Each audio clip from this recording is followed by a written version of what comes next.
Okay, welcome everyone to this section of interviews from Israel. We have a little bit of feedback here, but you can hear through that and give your attention to what's being said. We are talking with Rabbi Mordechai Weiss, which many of you know from years of touring in Israel and being together with him. And so I just wanted to have an opportunity for him to express what is actually being experienced there in Israel. So, my first question, my dear brother, is how are you and your family? Well, good morning, Gary. It's 10 o'clock in the morning here in Israel.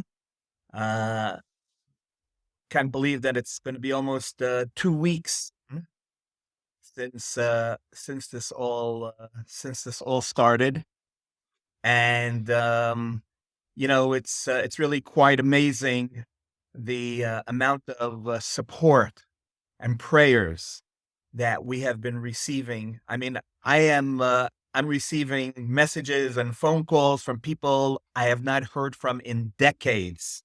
I just wish they would understand the time difference between Israel and the United States, but we very much appreciate all that support. Um, there are a number of things that we can speak about the mood in Israel right now. On one hand, if we learned anything from Corona, it's that you got to try as much as possible, despite whatever is happening, to you know to live life as normally as possible. So, for example, although in the initial days of what was happening here, there were no schools. All the schools were closed. But come on, how long can parents, deal with that? Uh, Right. and also you have a lot of parents, fathers, mothers that are being called up in the reserves. Uh, kids need to be taken care of. But again, with rockets still being fired at us, almost pretty much on a daily basis. Bringing kids to a school, you got to make sure that the bomb shelters are in operation, that the security is where it's supposed to be. So maybe we don't have full day schools, but you will see kids in the morning with their backpacks, and a couple hours later, parents or whoever, caretakers coming to pick them up. So people have to go out and shop and get food, things of that sort. So we are trying to, so to say, live a normal life for under these conditions. But again, at the same time, underlying uh, everyone's thoughts is, what's next? Um, Yeah. it's kind of it's kind of like a Twilight Zone type of feeling right now. Like I said, this is almost 2 weeks in the making already. The president of the United States was here yesterday to show his support. Uh, Hundreds of thousands of reservists, of soldiers have been called up. Um, and however this is going to be resolved, there is going to be a cost. And I don't mean a financial cost, although there'll be that as well. But what we're really concerned about right now is the cost in lives. And unfortunately, there has already been a tremendous cost of lives, beginning with the unbelievable terror that was inflicted upon us in the early days of this war, almost 2 weeks ago. I mean, my own children. I have a 26-year-old son, a 24-year-old daughter. They all had friends at this event. The music festival that was attacked.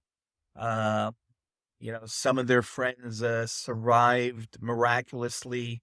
My Wow. my daughter's friend ran for 5 hours. I mean, people were in hiding, and unfortunately, not all her friends made it. And some of her friends were captured, were killed. Bodies weren't identified till days later.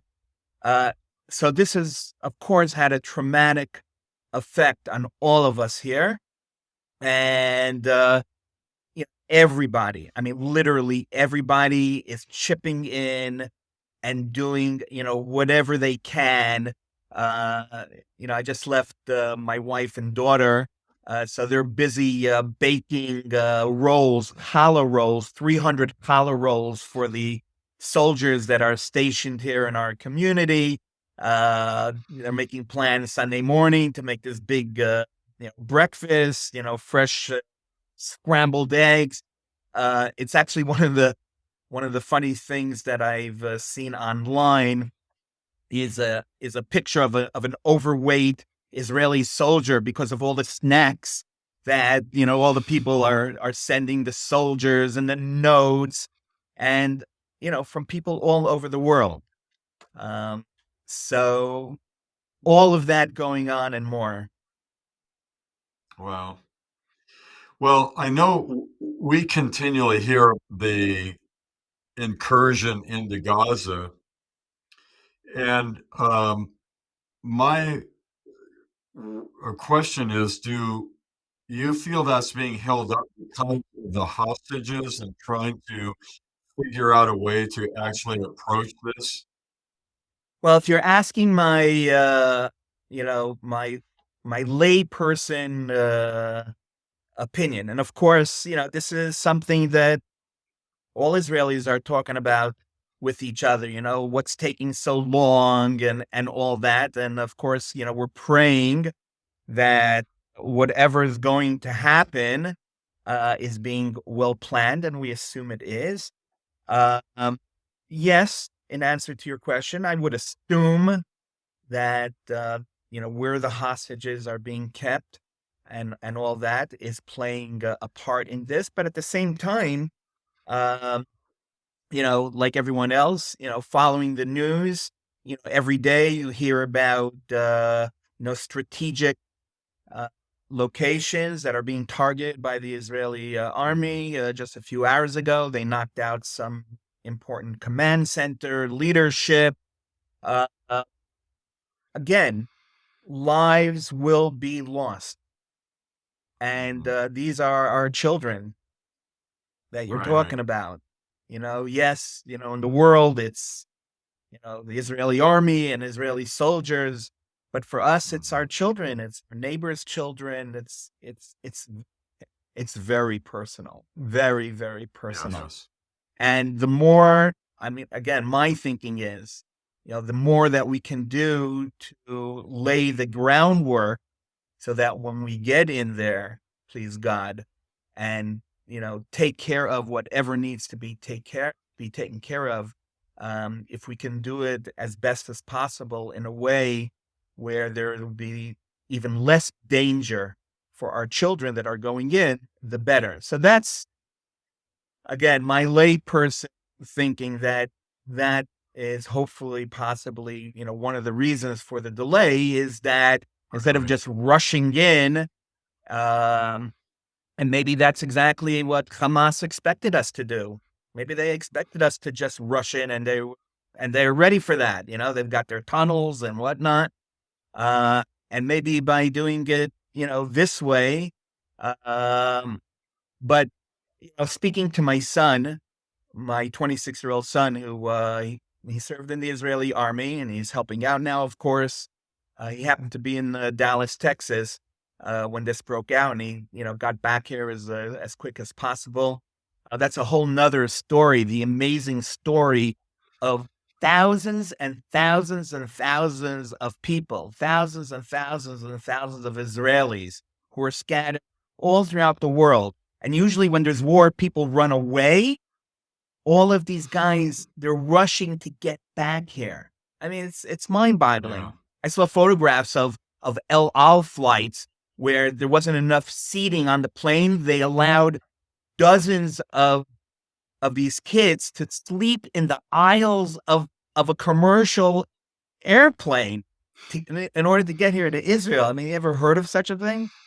That's amazing. And anyway, so I was speaking to him about this, and I think his feeling is something which is shared by many here in Israel, and that is that this has been dragging on for many years. This isn't the first time that we've had to confront Hamas, and whatever the country needs us to do, we have to do it, and we have to do it completely. And if not, you know, things things will start falling apart. So, that's our hope and prayer that that the government realizes that at this point in time, the majority of Israelis, we're all on board. We know there's going to be great sacrifice involved, and we're ready to make that sacrifice. And it has to be done. As difficult as it is, it has to be done. Hmm. Well, one of my feelings is that part of what the country needs is time to grieve and time to bury the loved ones who have been already massacred in this event. And I feel like whatever happens following that will be far more focused rather than rushing in to try to have a knee jerk reaction. So to me, the process of grieving and coalescing as a nation and careful planning, because the last thing we want is to lose more life. Yeah.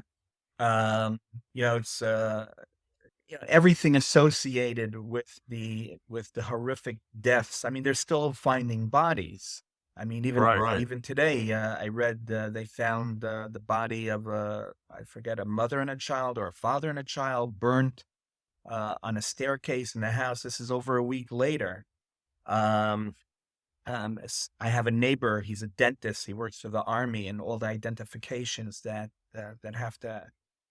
I mean, it boggles the mind. It can't help but for you to associate it with images that you and I have seen together displayed at Yad Vashem, connected to the Holocaust.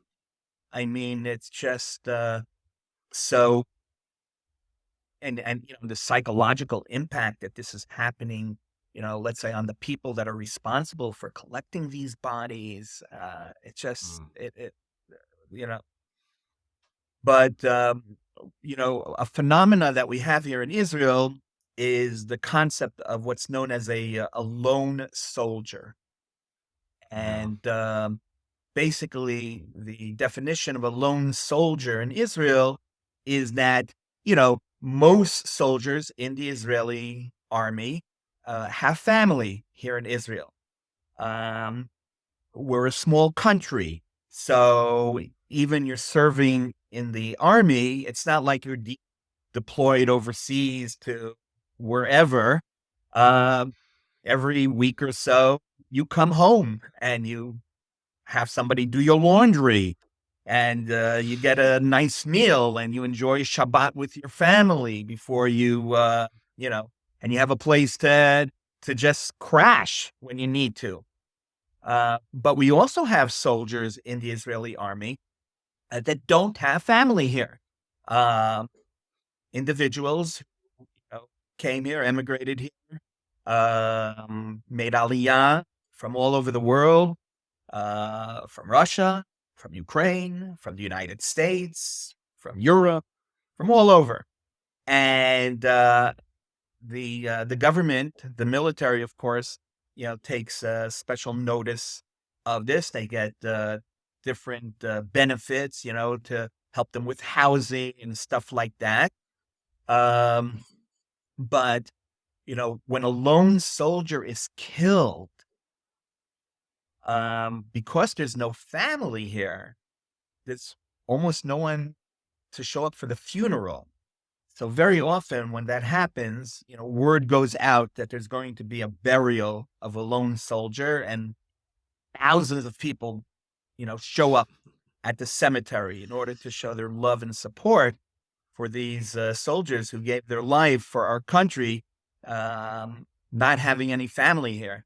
And sure enough, a couple of days ago, my 20-year-old daughter, she went to one of those funerals in Jerusalem. It was 4 o'clock in the afternoon, and as it sometimes happens, during the funeral ceremony at the cemetery, the sirens went off. A missile was shot at Jerusalem exactly during the time of the funeral. Um, and where do you hide when you're in a cemetery? Really, where do you Yeah, yeah. hide? Mhm. And it is, for a 20-year-old girl, let me tell you, it's very, very, very scary. And you hear the Iron Dome, doing its thing and shooting the missile out of the sky. It's scary. It's scary. It's scary times. Yeah.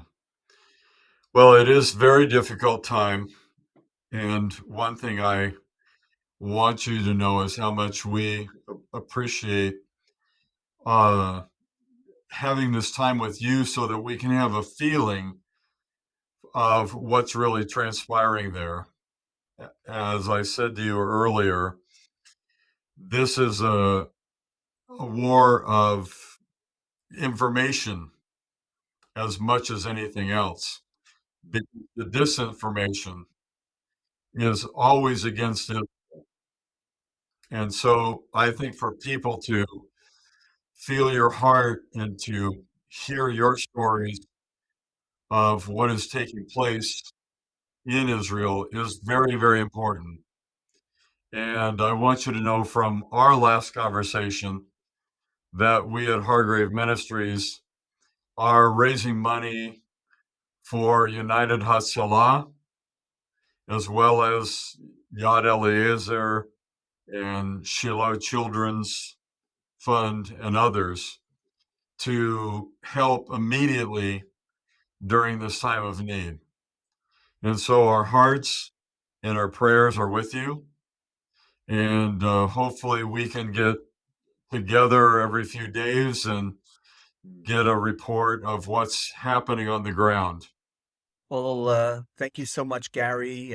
All the help that you are providing now and that you've provided in the past, and for which I know you will continue to provide, is so much appreciated. Your prayers, and I appreciate you giving me this opportunity to let people know what's happening here on the ground from just simple layperson's perspective.